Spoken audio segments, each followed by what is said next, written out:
Hi everyone, আসসালামু আলাইকুম। আজকে আমি হাঁস রান্না করব। জীবনে প্রথমবারের মতো হাঁসগুলো আমার চুলতে গিয়ে বিশ্বযুদ্ধের মতো হয়ে গেছে। হাঁসের পাখাগুলা একদম পরিষ্কার করতে আমার সবগুলো পরিষ্কার করা হয়ে গেছে। এখানে আমি সামান্য পেঁয়াজ আর তেজপাতা গোটা মশলা দিয়ে দিছি। এখানে মাংসগুলো ধুয়ে রাখছি।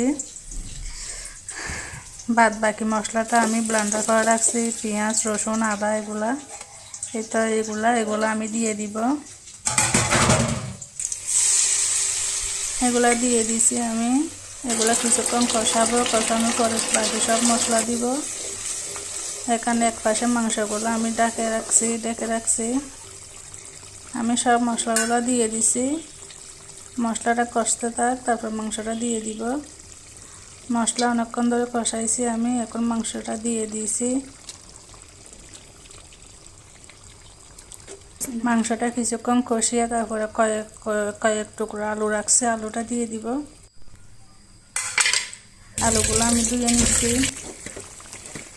মাংস অনেকক্ষণ ধরে কষিয়েছি, এখন আমি আলুটা দিয়ে আরও কিছুক্ষণ কষাবো, তারপরে ঝোল দিয়ে দিব।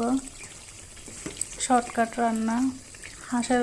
হাঁস একটু বেশি করে রান্না করতে হয়। এই তো ঝোল দিয়ে দিছি, হতে থাক।